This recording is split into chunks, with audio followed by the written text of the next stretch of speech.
Welcome back.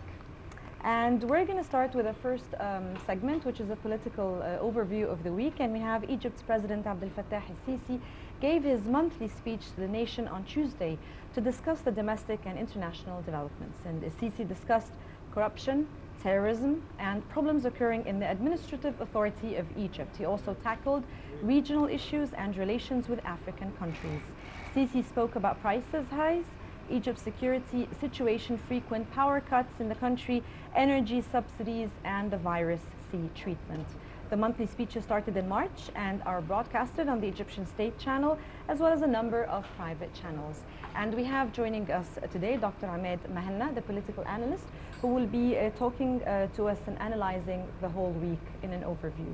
Welcome, Dr. Ahmed. Thank you so much for joining us. Thanks for having me. Thank you. Thank you very much. It's always valuable to have you with us, Dr. Ahmed, and definitely we'll leverage a lot of your insights and knowledge around what's happening politically in the scene, but also in terms of development of the country. Yeah. Now, this speech addressing the nation and having it more or less like a ritual or a habit to be addressing the nation is, in my opinion, is pretty much needed today to communicate with the people whatever the president and the government has in mind regularly.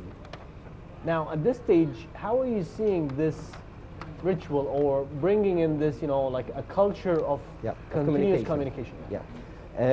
Definitely the President Sisi, after the successes in the presidential election, started to follow on two main approaches. Number one is to be absolutely open and transparent with the nation in terms of addressing people around the problems, particularly the challenging issues when it comes to economy, when it comes to social problems. On the other side, he also speaks openly of the problems that he has in his administration, whether it's corruption, whether the reform of the administrative division, and whether it is mega projects that he's addressing. But we can also see generally that President Sisi, after his success being the new president of Egypt, focusing on 8 main areas to be developed. Number one, the regional plan in terms of looking at developing the agricultural sector, the industrial sector, looking also at trade and tourism, looking also at the administrative division and reforming it, combating corruption, looking at a number of areas such as culture, because we also spoke about culture, saying that people need to understand, because it is definitely a need at this point for the Egyptians to help the political administration as well as the government to pursue their projects. So definitely it's a new culture, and we can also see that it is developing, that the Egyptians now becoming part of the scene, part of the decision-making process. Well, Dr. Ahmed, the President in his speech also answered to the claims that most of the projects that have been launched have been recently directed to the rich. Yeah. How do you see this? Definitely the promotion and the marketing of the forum, the economic forum, appeared to be that way. Because if you look at the Egyptian economy, 99% of all companies or enterprises registered in Egypt are small and medium enterprises. So in fact, when you talk about the large companies, they are 1%, represent 1% only of the Egyptian economy. The kiosk or the small shops are 99%. Which basically means they are employing 65% of the labor force. They are contributing up to 80% of the value that goes back to the economy, and the citizen can feel it. Unfortunately, that sector of the small and medium enterprises, the ones that employ less than 50 employees, only contribute 4% of the GDP, which basically that sector needs to be developed. And here we're saying that the promotion and marketing of the economic forum lacked focusing on a small and enterprises. So we can say that the claim is, to some extent, is correct. It focused on the rich, the large companies. In fact, what's going to boost the Egyptian economy in the next 10 to 15 years is the actual small and medium enterprises that employ less than 50%, less than 50 employees, and their capital less than £1 million. That's how the Egyptian economy looks like. But it also looks like, I totally agree, but it also looks like for the benefit to be reaching to the poor, it still needs a couple of years more. That's right. In order to have this directed, because you're speaking about projects that would take 2 or 3 years to land, and the ROI to come back and return to. That's why he's talking about, when you look at the mega plan, we're talking about 3 phases: the short term, medium term, and a strategic term. On a short term, he's focusing now on reopening the 4,000 factories that already closed in the past 4 or 5 years. So here the poor citizen will start to feel it in terms of income, in terms of social solidarity. We're also looking at the medium term in terms of the energy projects, and Dr. Ashraf Al-Arabi announced that in the next 3 years they will be finishing a mega electricity station that basically will contribute to more than 50% of the current supply, which basically means that in the next 5 years we will have enough energy to boost and start the mega projects such as the Suez Canal corridor, as well as Toshka, as well as the solar energy, or the renewable energy in general. So on a strategic plan, those are the mega projects of the 22 projects, and as you kindly mentioned, they will take up to 10 years each. So we're talking about factors that will have to be addressed quite quickly so the poor can feel it, because at the moment, according to the last reports, we've got 21% of Egyptians below the breadline, which is basically $1 a day. That's the United Nations definition. And according to the $2 a day definition, also of the United Nations, we've got 40% of Egyptians. We've got 15 million people in the unplanned areas, so we've got a lot of problems, including 3.5 million people are street kids. So I think President Sisi is looking at all aspects in parallel approach, trying to address all areas. That's why he always keeps on addressing the nation and explaining the situation to them. So from a political aspect, sorry, Salma. No, that's okay. From a political aspect, do you think people and poor would be waiting for this period? As he said we need 3 years, and I agree with him. We still need about 2 years more, because the reports are now basically saying that the Egyptian economy is growing. We looked in the past 4 or 5 years at 2 to 2.2% economic growth. And if we look at the report of the World Bank that was issued unofficially in November 2014, addressed a number of areas. They generally talk about 5 criteria to basically evaluate the situation in countries. Egypt has mega projects, mega problems really in 5 of them. Number 1 is the corruption administrative system. Despite the fact that we've got 19 authorities that manage and basically evaluate the situation, we're still number 14 on the top of the corrupt countries.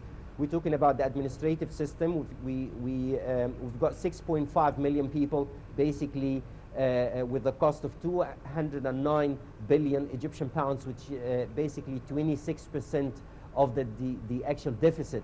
So he's looking at all these areas. So in terms of the poor feeling, definitely as soon as we start focusing hardly on the social aspects in terms of education, in terms of lower and higher income, in terms of health, I think the poor people will start to feel that.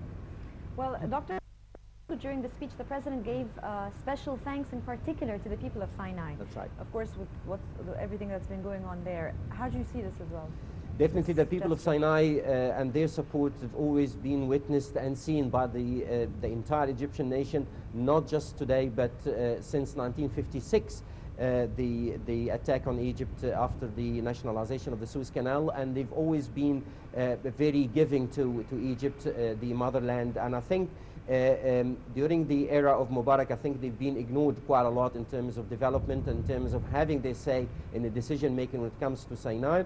They've got a number of demands now in terms of the ownership of the land, but also they need to cooperate a lot more with the authorities in terms of how the legalization of the land can be done, because we've got a problem here in terms of smuggling drugs and weapons through Sinai. They've got really to play a bigger role in helping the country.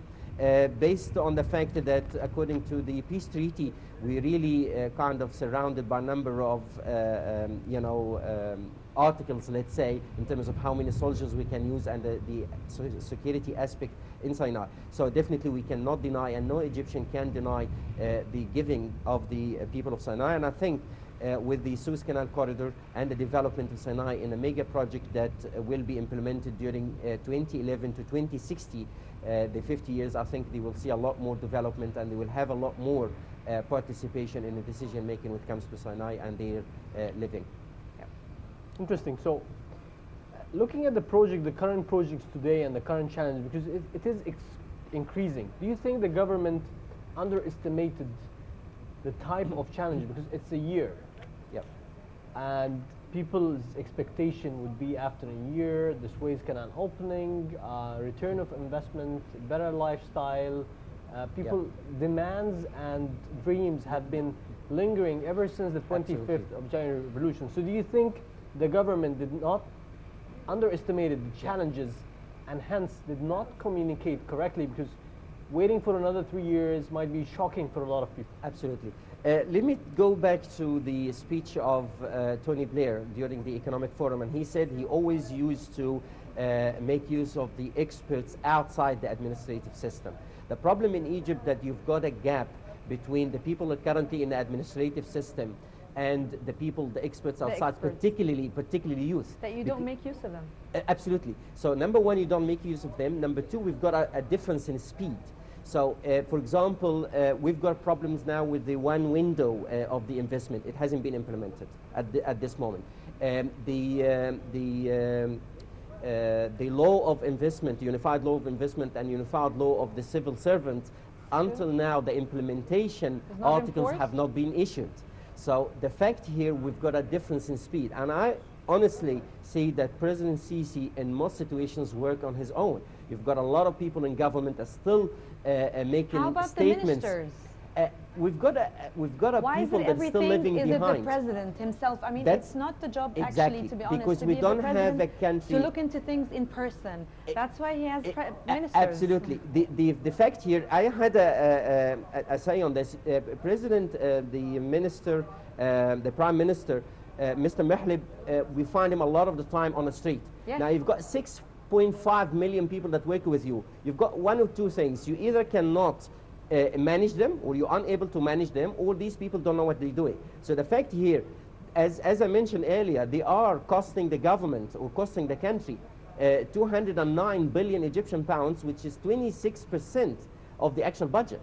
So you are taking or earning 26% of the budget. On the contrary, I don't see any productivity. And that's the thing. You always keep seeing the prime minister in person and the president. The personalization of authority. So many, exactly. You've got so many ministries and ministers it's a that should be looking into their own jobs and their own ministries. The country needs, and here is the issue of culture, as President Sisi mentioned. We need to change the culture. It is institutions, it's not persons. And let me go back, according to one of the studies that we probably talked about in the second crossing, was why the administrative division actually fell or collapsed in 2011. Because the entire country was revolving around Mubarak. And one person. So with his withdrawal in 11, everything collapsed. It's all studies, it's all science, so there is nothing really that we don't need to invent a wheel.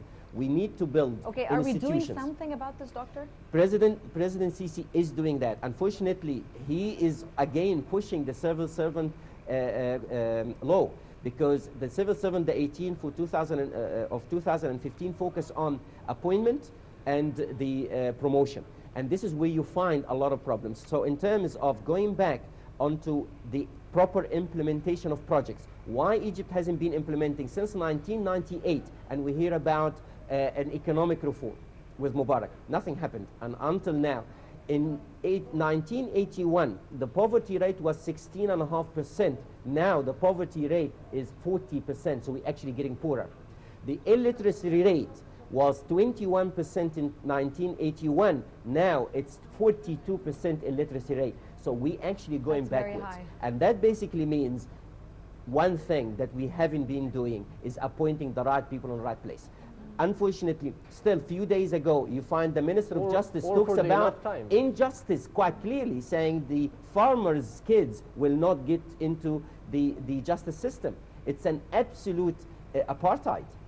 when you say that the young people, even though he's got an excellent in his faculty of law, he's not going to be appointed. Why do you in the accept him in the system. faculty of law if he's not going to be appointed? Absolutely. In the first and, place. And where is the justice and equality that the Constitution talks about? So going back to the speech, I think President Sisi has got a plan, and as I said, he focused on 8 major areas that he's looking at. Number one is the land, as we said, the administrative plan, the political plan, and you will see a major reform in the political plan in terms of the number of ministries, because it's a huge. We've got 3,000 institutions in Egypt. It's a huge administrative system, and just to compare, in China, it's 5.4 million Chinese serve the entire country.